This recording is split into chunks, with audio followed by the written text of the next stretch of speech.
Hey, good evening, everybody. If we haven't met before, my name is Eric Edberg. I'm an emeritus professor of music at DePauw, and I started what turned into the Greencastle Summer Music Festival back in 2005. So welcome to the 14th, sorry, not the 14th, but the 5th concert of our 17th season. And I don't have my notes, but I believe this is our 252nd live in-person concert, plus we had 29 virtual concerts. So anyway, we've had a lot of shows. And welcome to this. So.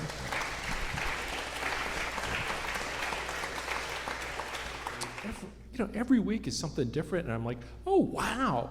And tonight is really one of those oh, wows. Joshua Thompson was briefly in a class with me back in the fall of 2000, and now he's become just a major force in music in the Indianapolis area and really nationally as a proponent of music by Black composers, and been watching his career develop. We had booked him for last year and we didn't get to have that, so I'm so glad that he's here, and he's brought this wonderful singer and dancer, and he did the most engaging show for the summer enrichment kids early this afternoon, and I was totally mesmerized, as were the children, and I think you are too. So please welcome Joshua Thompson and friends.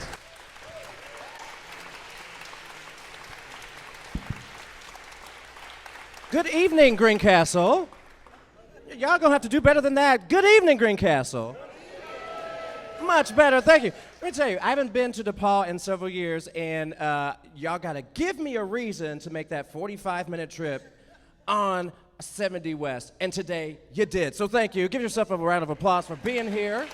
I do appreciate it.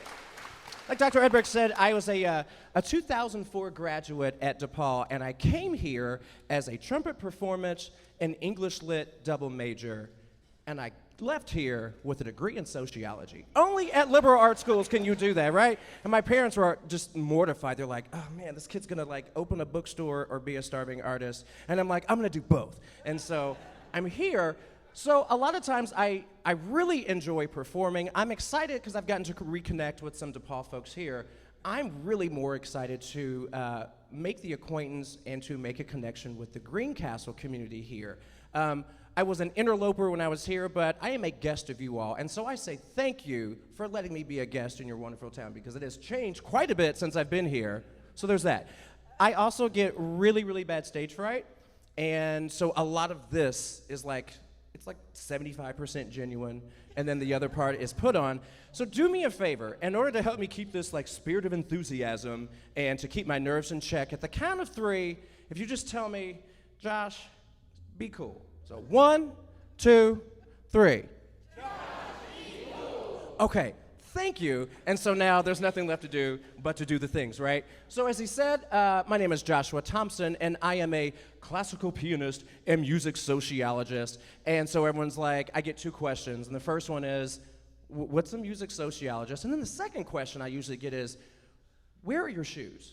Okay, so I'm gonna go ahead and answer that second question. I'm gonna mosey down the aisle because I'm not sure if everyone can see. If you notice, I never play with my shoes on. I always have nice little fun socks. I thought in the spirit of DePauw, I would wear my nice DePauw socks because I have 6 pairs of them. I don't buy my own pair of socks. The last time I bought my own pair, right, was about 3 years ago. So most people, in lieu of flowers, they throw socks. Keep your socks on, I don't want yours. Just new ones, right? So that takes care of that. The reason why I don't wear them is classical music is cutthroat. It's mean, or it can be, right? There's no margin for error, and this is a way for me when I get overwhelmed or when I get nervous. It's dude, take what you do seriously, but do not take yourself so seriously, right? And so the same rule applies for you all. Some of you are like, I don't know, classical music, I don't know, black stuff. Guess what? Don't take yourself so seriously. And if at any time you feel like, I don't know about this, just look at my feet and be like, okay, here's a nice wonderful point of entry in which we can all commune and gather and enjoy. Because at the end of the day, it's just music and we just people, and we all made it through the last year that was just, right? So there's that. So yes, yes, yes. Absolutely. So then back to the first question. What's a music sociologist? I could give you this like really heady academic thing, but that's what that school's for, and we're not doing that. So a really easy way for me to kind of conceptualize what a music sociologist is, this evening, consider me your music nerd and your music Sherpa for the night, right? I love to highlight classical composers from African descent. I love talking about classical music. I love telling stories. So this evening, you're not getting a recital. I don't do that. Recitals are boring. This is like, think of it as a musical TED Talk. Or maybe think of it, you're at a live recording for a podcast, and I'm just here to tell you a couple stories, and we're gonna get to this. I do that. I will do that. But I'm just gonna provide you a soundtrack, and so the story I have for you all today is called Black Keys, the evolution of the Black classical arts. This is the development of the Black aesthetic from things from my culture, right? And so a lot of times we hear back in the day. Well, this story starts before there even was a day. There is absolutely nothing. There is this huge, vast vacuum of space with nothing in it. And so for some, we sometimes take the biblical approach of like ashes to ashes and dust to dust, or in the beginning.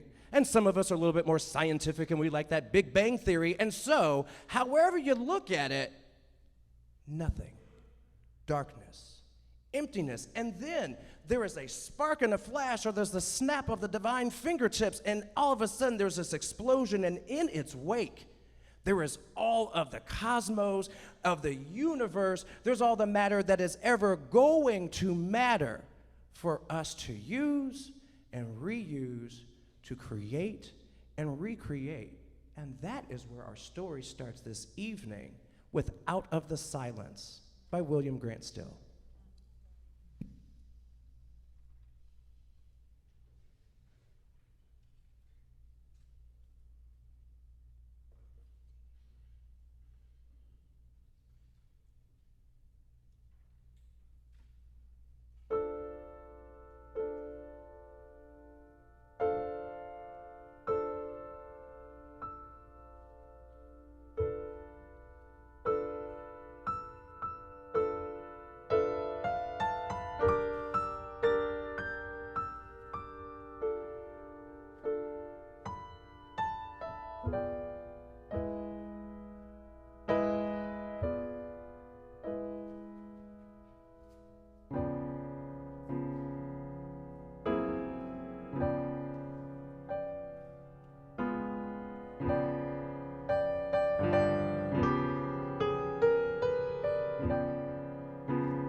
And so our stage is set. We've gone from the cosmos, there is nothing. And we advance billions of years in this story, in this journey. And in this time, we've got molten rock, and everything in the cosmos is bumping and careening against each other until billions of years later, we're in our own solar system. And we advance even more, and we come to this place that we know now as Earth. And when that molten rock has cooled and it's possibly habitable, we have the formation of water, and these waters form in these shallow pools. And in these shallow pools, we find the building blocks of life, single-celled organisms that eventually will one day go on to, this is where I get ahead of myself in the story. So, here we are, in these shallow pools, the building blocks of life, and very much like the tune that you're going to hear, you'll struggle to hear a full melody, and we won't give it to you because these are single-celled organisms. This is step one of life, of essence. And here we are in this shallow area, building blocks of life again. One of my favorite composers, which you will find out throughout this entire program, this is Mystic Pool by William Grant Still.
So we've gone from the nothingness, the expanse of space. We've had the snap of the divine fingertips. We've had the Big Bang Theory, or whatever we call it. The cosmos are here. We were in the mystic pools with these single-celled organisms. We advance again billions of years forward because it's here where those single-celled organisms have grown and built and evolved, and now we have the birds in the sky, we've got the fish in the sea, and the beast of the field. And then we come to the cradle of civilization, which is Africa, and we appear. Humans, mankind. It's here that we develop our own language. It's here that we develop our own turns of phrase and speech, our own way to move throughout the world. We develop thought and communication, our own little wiggle, right? Our unique aesthetic for all of us here in Africa. And we can't really talk about mankind and movement and humanity without bringing in the wiggle that I was just talking about. Folks, please help me welcome Miss Vae Savage to the stage.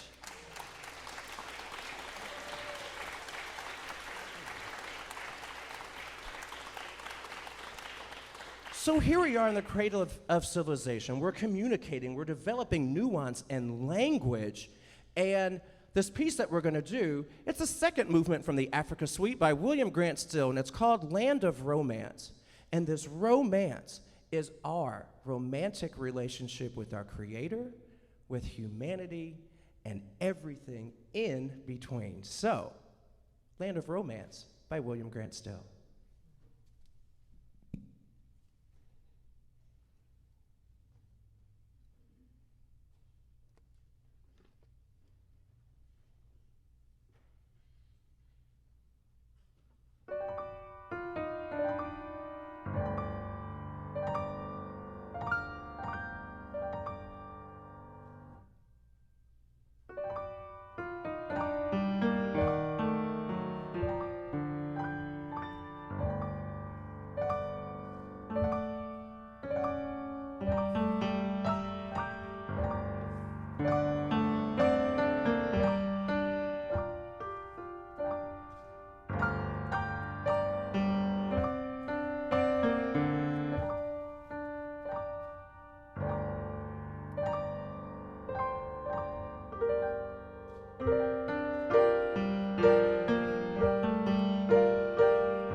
So from this cradle of a civilization, we develop language, movement, the building blocks of an aesthetic that is unique to a culture. So we advance again in time and place. And from that cradle of a civilization, we're going to test your geography just a little bit. We're going to head out into the seas, and we're going to wind up at a place in the French West Indies, an island called Guadeloupe. And we are there because that is where our next composer hails from, often known as the Black Mozart. But this gentleman is a little bit older than Mozart. Mozart, maybe, probably, took a few of his pieces and used them as his own. And there's a gentleman by the name of Chevalier de Saint-Georges. If you were like me when I was just learning about this, I don't speak French, I speak Spanish. And so I was like, okay, true Hoosier fashion, Chevalier de Saint-Georges is what I said. It's a Chevalier, so whenever I want to sound stuck up and sedity, I say Chevalier. And so contemporary of Mozart. And I love this because this is a gentleman who his father was an aristocrat, a part of the French aristocracy. His mother was a 16-year-old woman who birthed him, right? And so we know what's going on, colonialism and all that. However, when he is writing, he's writing in this time that we know as the true classical period. In literature, we know this as the Enlightenment. And that entire time, it is known, and everything from the literature to the music is all about order, reason, and balance. Some things we are not always attributed with. Whether you believe it or not, we are all about order, reason, and balance. And this next piece will show that, much like Chevalier de Saint-Georges and his contemporaries. This is his Adagio in F minor.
So this story, this evolution of the black classical arts, this aesthetic, it's well established from the cosmos to the mystic and shallow pools to the cradle of civilization to all things order, reason, and balance, compliments, and courtesy to Chevalier de Saint-Georges.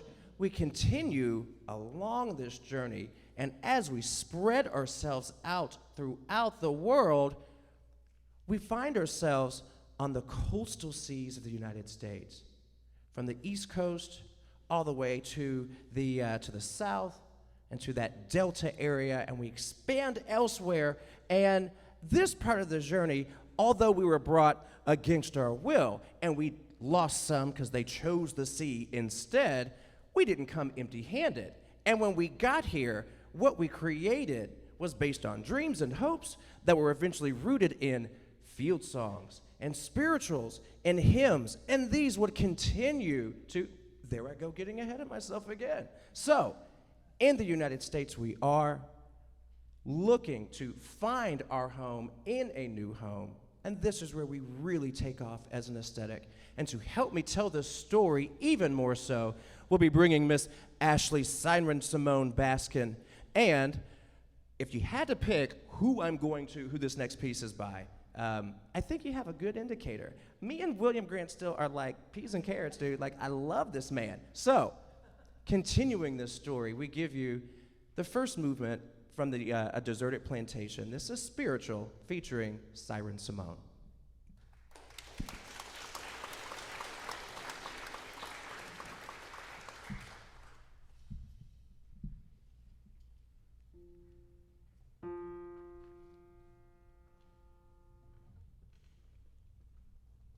Walk with me, Lord. Walk with me. Walk with me, Lord. Walk with me.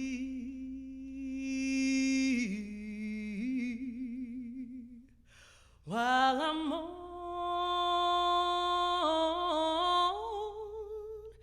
tedious journey, I need you, Lord, to walk with me.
Thank you. Ladies and gentlemen, Miss PsyWrn Simone.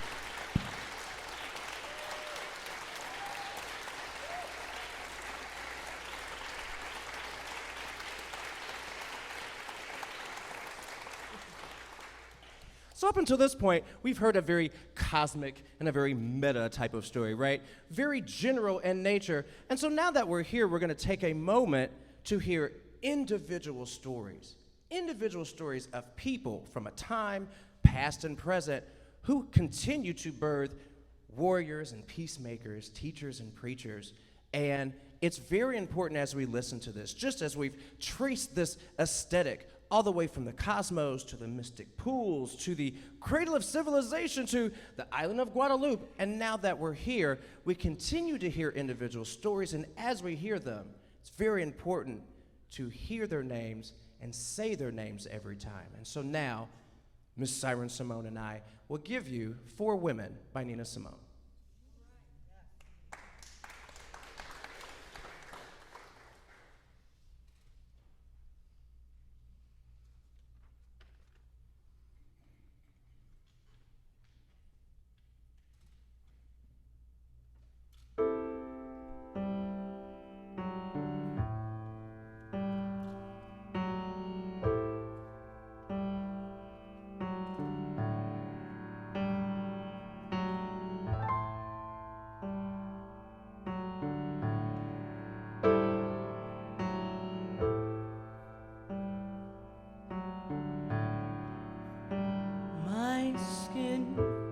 Black,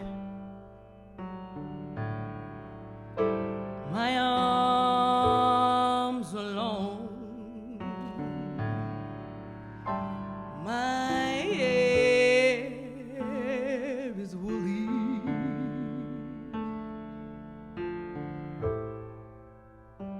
my back is strong enough to take the pain inflicted again and again and again. What do they call me? My name is Aunt Sarah. My name is Aunt Sarah.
My skin is tan. My hair is fine. My hips invite you. My mouth's like a wine.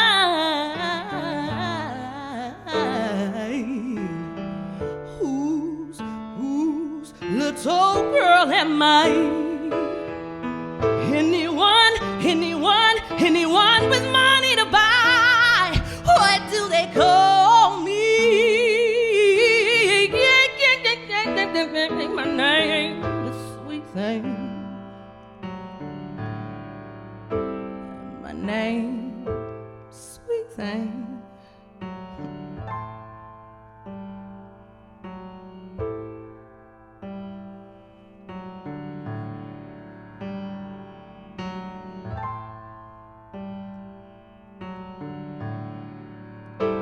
My skin is brown.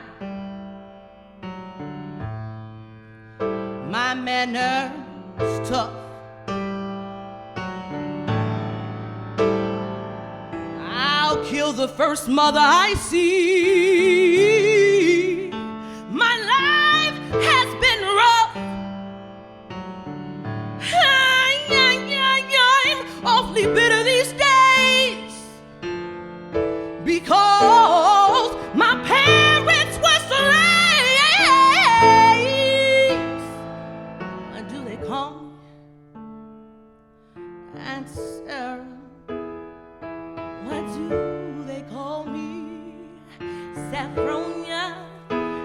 What do they call me? Sweet thing. What do they call me?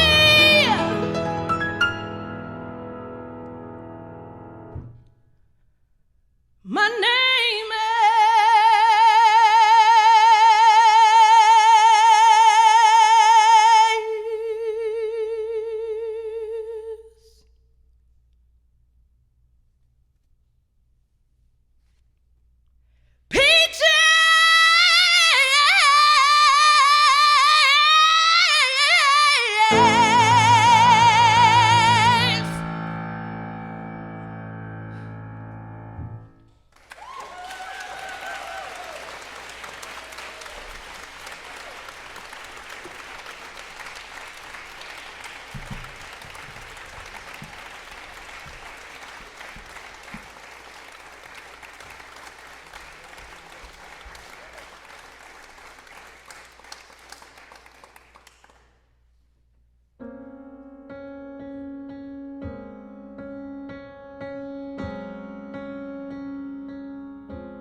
We thought we'd give you all a little bit of a break, right? Things got a little bit heavy there for a minute, right?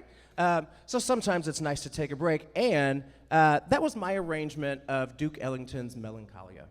I absolutely love that, and Duke is on this program because he belongs here. Yes, he is big band and jazz and all that, but he had so many compositions that he wrote in the classical tradition, and as far as I'm concerned, I think they bang, and that's why I programmed them. So, back to our story. So we've gone from the cosmos to the mystic pools to the cradle of civilization, the French West Indies, the island of Guadeloupe, in the United States, took a breather with Duke Ellington, and so now we're back to the present day.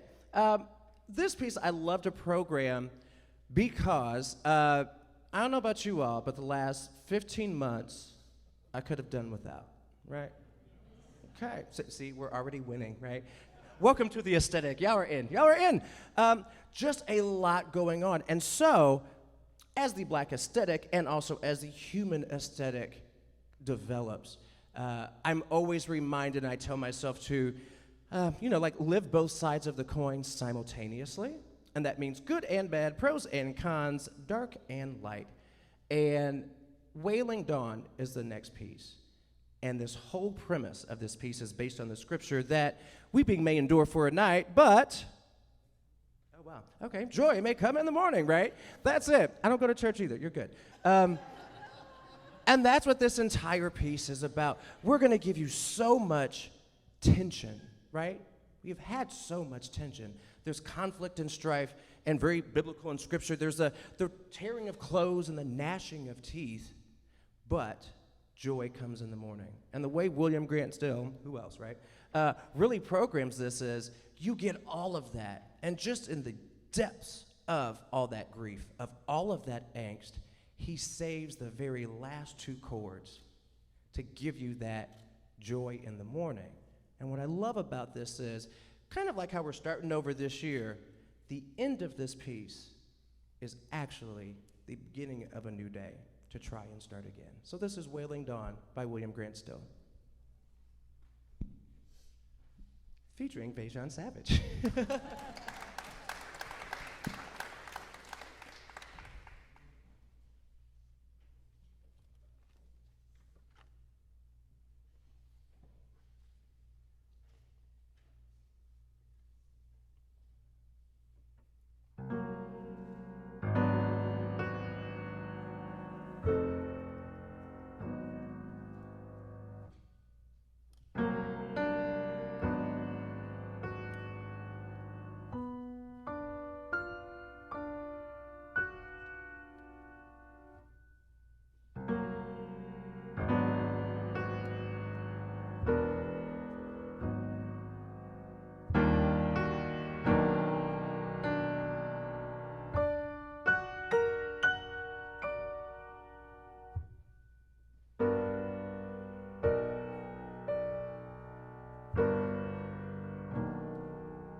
I don't know. What do we think of the story so far? Yeah? Okay. These are like the final 2 chapters of this like awesome story I made up on the way down here, right? I had a whole 45 minutes to come up with some stuff for y'all. This is what you got. So this next piece is, I think this is a wonderful way to kind of encapsulate everything, whether we're talking about this cosmic to the mystic to the cradle to the, how we've continued to develop and expand. This next composer is absolutely brilliant and is finally starting to get the recognition that she deserved. I think she got some when she was around, but way more so now. She is jazz, she is blues, she's classical music on the nose, she's hymns and spirituals. She is Florence Price, and this is her second movement from the Sonata in E minor.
Thank you.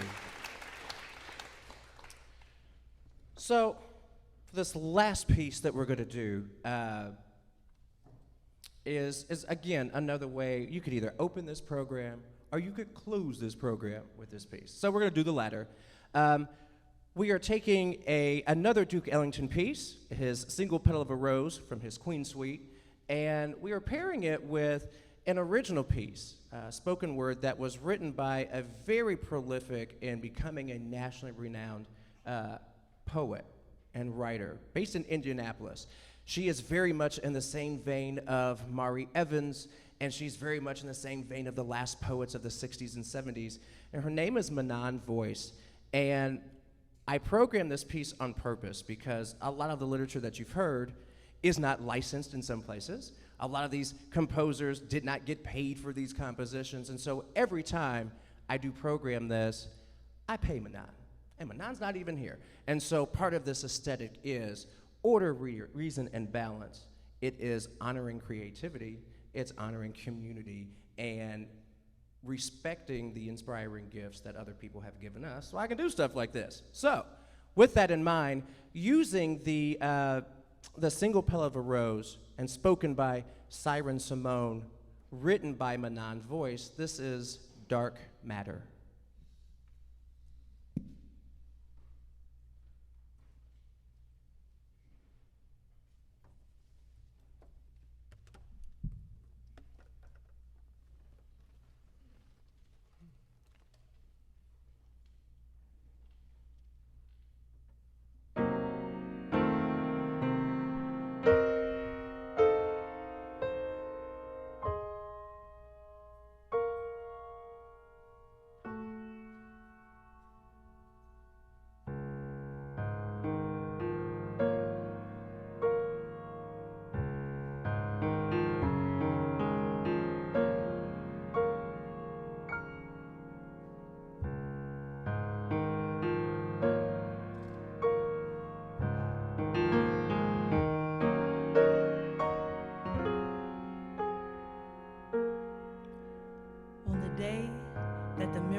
Without shame, and we see blackness is a miracle. We will finally fortune to see our real beauty. Dark as satin cloth wrapped around robust, winding bones, curving mountains into whispering echoes of gazelles upon galloping plains.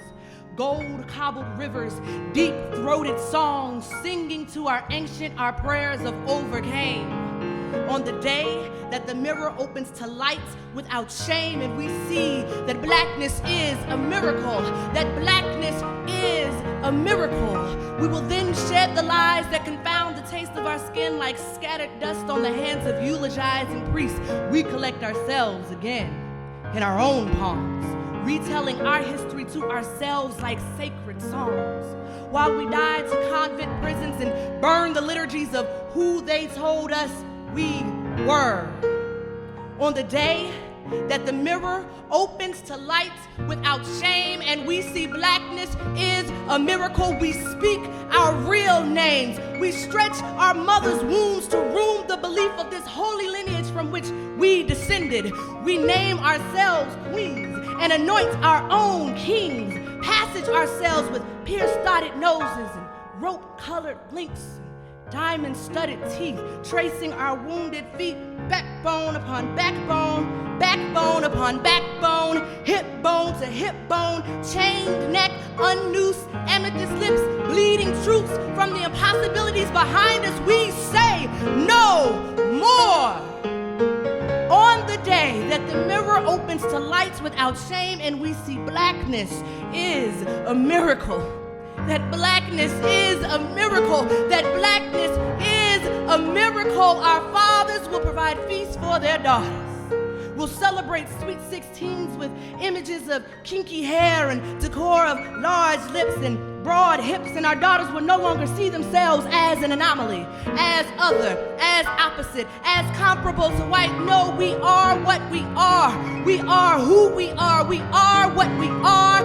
We are who we are. Aye, I share, aye, black born into black, like soil, like dust, like earth, like clay, like everything the universe is made. made of like God speaking to dark matter on the first day.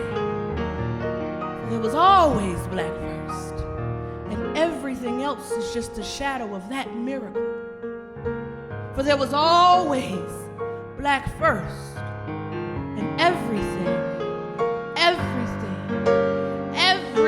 else is just a shadow of that miracle.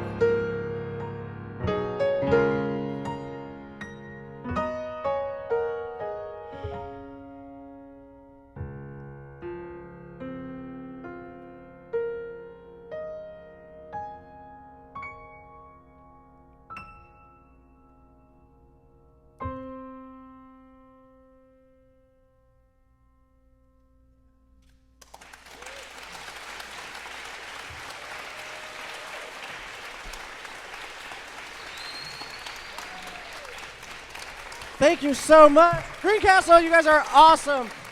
Please help me thank Miss Vae Savage, Miss PsyWrn Simone Baskin.